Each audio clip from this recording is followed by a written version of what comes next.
walang buhay. Sa isang makapangyarihang bigkas, nagkaroon ng simula ang lahat. Ang dilim ay naging liwanag, at ang liwanag ay binigyang kulay. Mula sa maliliit na butil sa mga binhi, ay musbong ang iba't ibang uri ng puno't halaman na nagbigay ng kulay sa payak na kapaligiran. At sindan ng mga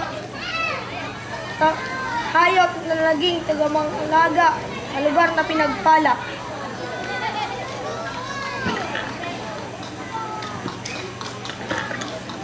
At mula sa pinagsama-samang lupa at putik ay nilikha ang pinakamahalagang nilalang sa balat ng lupa. Ang taong mangangalaga at papalakad sa lahat ng uri ng nilalang.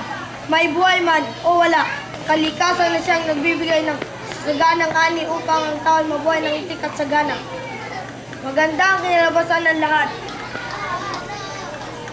Masasayang namumuhay ang mga tao ng sagana sa lahat ng kanilang pangangailangan.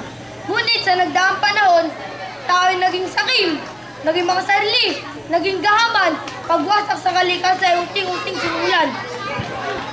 Putol! Sige, putol! Wasak! Sige, wasak! Hanggang sa kapaligiran makalbo at bumaon sa lusak.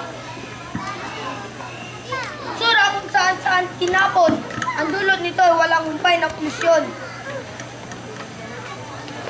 At sinundan ng mga walang awang pagpatay sa mga hayop at mga nilalang. Unti-unti, dahan-dahan. Banta sa kalikasan ay hindi pinalagahan. Tama na! Tama na!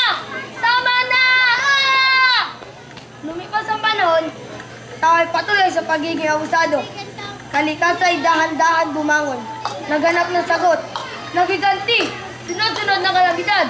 Bagyo, lindol, di maintindihan ang pagbabago ng panahon.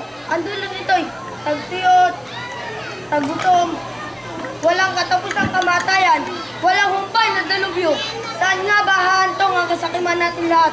Kundi sa pagkasira at pagkawasak ng biyaya sa ating anilaan. Dapat ba nating maranasan ang mga gutong trahedya? Kung kayang-kaya naman nating papigilan. Tao ang gumawa ng kanyang kapalaran. Kaya tao din ang dapat tumanggap ng kanyang kaparusahan. Ilang buhay pa bang kailangan magdusa bago nating maisip ang kalikasan ay isa sa ating mahalagang yaman? Dapat ba nating kailan tayo magigising sa katotohanan kung kalikasan ay mawawala? Ngunit saan pupulutin ng tao kung kalikasan ay mawawala?